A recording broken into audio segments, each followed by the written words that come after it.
You're listening to the Chicago Audible Podcast, changing up the way Bears fans stay up to date on their favorite team since 2015. Now get ready, because it's time to bear down.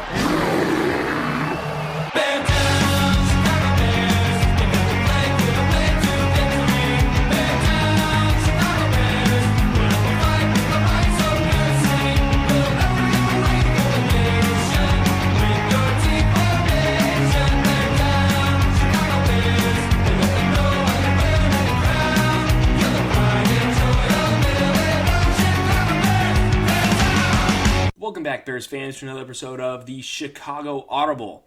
Our quarterback stinks, and that's reflected in this week's matchups. So let's get into them, why don't we? Week 10 versus the Detroit Lions. Number 1, Eddie Jackson versus Matthew Stafford. We're looking at a guy from Eddie Jackson who has 34 total tackles on the year, 2 passes defended, ultimately not exactly the guy we thought we were going to get coming into this year. And he's going against a guy who's been slinging it since the moment he got into Detroit. He's kind of been the greatest franchise quarterback to never win anything. Matthew Stafford on this season has 187 completions on 291 attempts.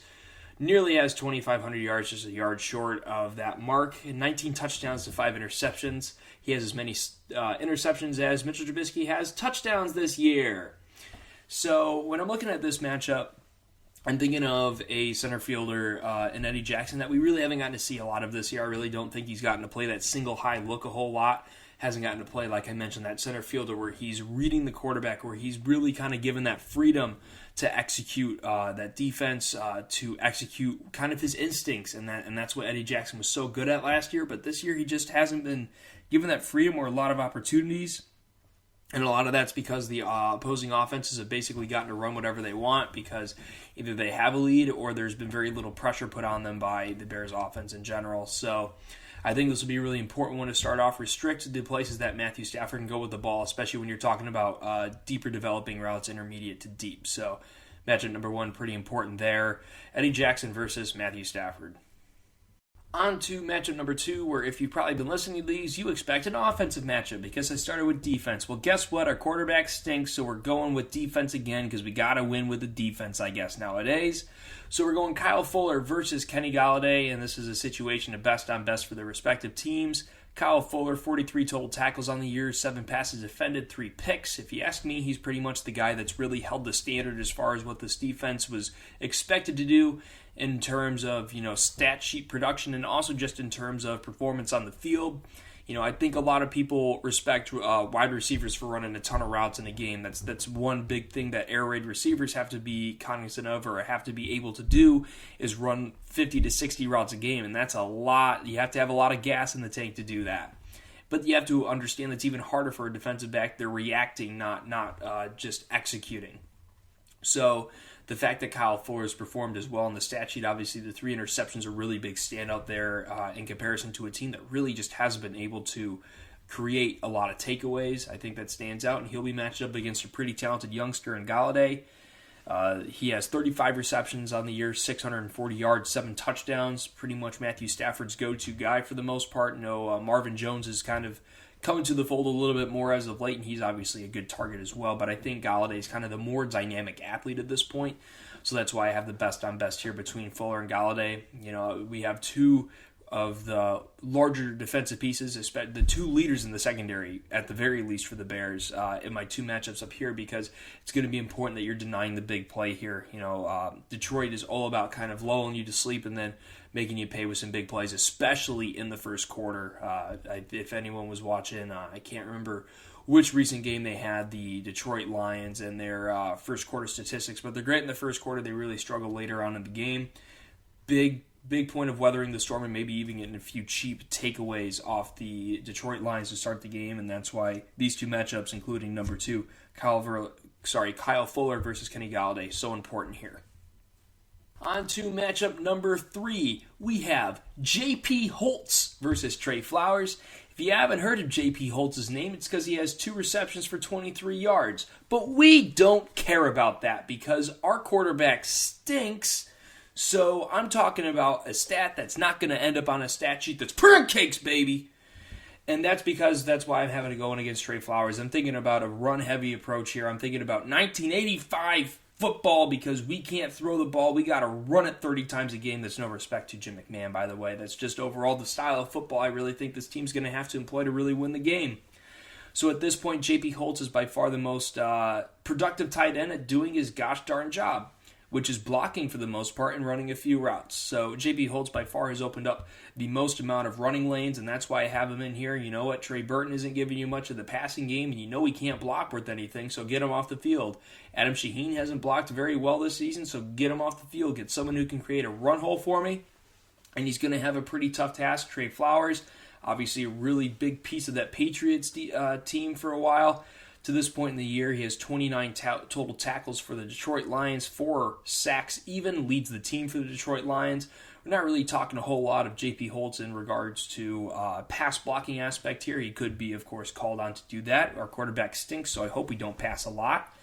But overall, you just gotta have someone on the field who's going to be able to open up running lanes, and that's something that I think J.P. Holtz can do, and it's someone I hope to have on the field more. And if he becomes one of those more opportunistic tight ends that is kind of known for run blocking, but also can kind of get out there on the pass a couple times, you know what? Hey, we open up that big gain on those play action passes when we do decide to do that scary thing called passing when you have a quarterback that stinks. But that's why I have him in here. Matchup number 3, J.P. Holtz versus Trey Flowers. On to matchup number 4, I have David Montgomery versus the former Chicago Bear, Christian Jones, linebacker for the Detroit Lions. The reason you have David Montgomery coming at you as the number 4 matchup on this list is because he is the offense as far as I'm concerned at this point. If you want to win games consistently, guess what? You're going to have to run the ball really well. To this point in the year, we've seen flashes of the Bears doing it, but not enough. So David Montgomery this year, 112 carries, 406 yards, 5 touchdowns. Through the air, he has 18 grabs, 133 yards, no touchdowns on the year. I think we've all expected David Montgomery to be a bigger contributor as far as overall offensive statistics. I don't think it's because of the player. I don't think it's because of the performance of the execution. On his part, at least, I think it's a lot to do with the pieces around him. But I think at this point, hey, let him be a bell cow. Let him earn some stripes in the NFL. Let him go out there and win some games. And I think this is one that he can do. I think the Bears play their divisional opponents pretty well at home for the most part. I think the Vikings have had a pretty tough time at Soldier Field for a long while.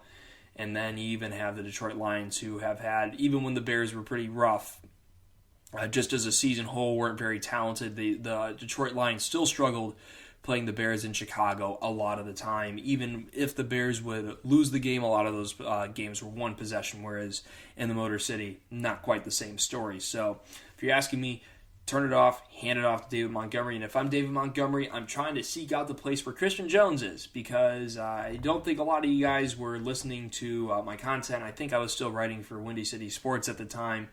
When I was talking about Christian Jones is the master linebacker who accumulates tackles 3 yards behind the line of scrimmage. And when you get contact 3 yards past the line of scrimmage, I'm talking behind the line of scrimmage when you're referring to the defense. So you're talking about a 3-yard gain at first contact. It means you're talking 5 to 6 yards by the end of the tackle. So Christian Jones has just never been someone who attacks the line of scrimmage all that well. And though he gets a lot of volume tackles, he's a good pursuer. He has good hustle. He's just not someone who's instinctual enough to kind of make those plays in the backfield a lot of the time. So if I'm David Montgomery, I'm going towards Christian Jones whenever I have a chance, because if he's making first contact, chances are offense is staying on schedule, which means we don't have to throw the ball, which is great news when your quarterback stinks. On to matchup number 5, our game breaker of the week. It's not the quarterback who stinks. I really tried to give him as many chances as I could. Everyone who's listened to this podcast knows he was my game breaker for like 5 weeks in a row, and he broke my heart 5 weeks in a row. So no longer is the quarterback who stinks and will not be named. He is no longer not only going to appear on my matchups. This game breaker is going to go to our defensive coordinator, Chuck Pagano, versus offensive coordinator for the Detroit Lions, Darrell Bevell. And really, these are kind of two guys who, although they're coordinators, they're really kind of guys who own that part of the locker room. Chuck Pagano, obviously, with a head coach of Matt Nagy, who's an offensive mind. Chuck Pagano's basically got his hands all over that defense. Talking about Matt Patricia, who's mainly a defensive guy working with Bill Belichick for all those years up in New England. Darrell Bevell mostly has control of that offense. Now, Chuck Pagano, you have I would argue, the most talented group of defenders in the NFL. And yet, from last year to this year, the defense has not been performing nearly at the level that they did the year before. And that, you know what, I'm not pretending that it's easy to replicate the numbers that the defense had in 2018. It's hard to create those takeaways. Takeaways a lot of times require luck. And when it's happening, when your defense is great and rolling them out time after time, it feels like it's talent, but guess what? You need bad decisions to be made, and sometimes, pressure creates those bad decisions, but great quarterbacks, they avoid those bad decisions. They know to throw the ball away. They know to take the sack at some points. Takeaways are just not a stat that you can repeat all the time. And the Bears are seeing that this year, but in a lot of ways I think it's because Pagano has not been the aggressive coordinator that we all kind of expected him to be. I see a lot of kind of lax calls as far as his defense is concerned, a lot of backing off into zone when I never would expect him to back off into zone. I don't think he's using his best players at their best talents a lot of the time. I don't think we've seen Mac cut loose a lot of times. I don't think we've seen a lot of blitzes putting Mac on his own. I know things have gotten tougher without Akeem Hicks being able to absorb a lot of pressure or a lot of attention. But you have the guys on this team to accomplish getting pressure on the quarterback, to accomplish taking the ball away more than they have at the very least. So if you ask me, the game breaker here is on Chuck Pagano. And Darrell Bevell's a guy that's kind of shown a little bit of everything. He's kind of shown the side that I think Matt Patricia likes a whole lot, which is someone who's willing to run the ball a whole lot. The problem is it's kind of hard to do that when your lead back and Kerryon Johnson isn't in, and the other guys you have is McKissick, who's really kind of a Tariq Cohen more or less, just if you ask me, a much slower version. Just a less dynamic version overall. He's a solid guy out of the backfield. I think he accomplishes a lot of pass backs. Theo Riddick, he's the guy that he really accomplishes that role pretty well. Ty Johnson is kind of just a vanilla runner, if you ask me. He's not going to do anything to wow you a whole lot. But that's kind of the brand of football. They like to pound the rock a whole lot and then utilize play action a ton. I don't know how well they'll be able to do that just because of the lack of running threats they have in the backfield at this point in time. But really what I'm worried about is Darrell Bevell can still call a really solid pass game, and guess what? The Lions have the tools to really execute that. You have Hawkinson as a rookie tight end. You have two really good receivers in Galladay and Marvin Jones, and then you even have a good slot production out of Amendola as well. You have a lot of good weapons there. It's just whether or not it's really a coordinator battle to me at this point, because I don't see the Bears offense scoring a whole lot, and really the offense that has the ability to score is Detroit. So if you're able to keep this game low scoring, if you're able to create some takeaways, give the offense some good opportunities with short fields, then, I think this is a game the Bears can win. But you know what? As I've said a lot this podcast, when your quarterback stinks, your options are limited, and that's why you got to have your defensive coordinator kind of be your game breaker matchup of the game and call a great game and get his guys in the perfect spots to make big plays. Now into this week's Winning Edge, where we go through each matchup again and decide which player or coach, in this case, has the advantage for each individual matchup. I beg your pardon. So we're going back up to the top. Number one, Eddie Jackson versus Matthew Stafford. Eddie Jackson has not been the same player this year. I think part of it has to do with the defensive play calling, as I mentioned earlier. Part of it is I just think he's having a bit of a down year. It's not a sophomore slump, obviously, but I think he's having a down year. I think Stafford, one way or another, whether it's kind of that first quarter flurry they're so known for, or whether it's just they have so many cracks at throwing the ball downfield, I think he's going to get a few in on Eddie Jackson. Got to give this one to Matthew Stafford. One matchup to Detroit. None for Chicago. Moving on to matchup number two, I have the Bears pulling even here. I like Kyle Fuller a whole lot. I think, like I said, he's been performing really well. Kind of an unsung hero for a defense, which obviously there aren't a lot of heroes that are going to be crowned when you're losing like the Bears are. But I really think Kyle Fuller has played really well. I think he's played lights out. Kenny Galladay's a great matchup and a great player, but I think Kyle Fuller is going to be able to control him for the most part in this game. Who's on to matchup number three, J.P. Holtz versus Trey Flowers. I actually have J.P. Holtz winning this matchup. I really like what he's done as a blocker. I really like it's really what a tight end was like in 2004, 2005, if you ask me, unless your name was, Antonio Gates or Tony Gonzalez. It was these guys who were, really tweener athletes between lineman and a wide receiver, leaning more towards the lineman side. They were just opportunistic receivers, but they were really good at getting the job done on the line of scrimmage, and I really think J.P. Holtz embodies that so far to this point in the season. Trey Flowers is a really good player, but I think when J.P. Holtz is called upon to either, assist, chip block, go to the second level, I think he's a guy that's going to be able to execute his assignments really well. Got J.P. Holtz taking this matchup over Trey Flowers. I've also got now to David Montgomery. Bears have the matchup lead 2-1. David Montgomery versus Christian Jones. I don't think it's entirely because of Christian Jones. I think it's more the situation around David Montgomery.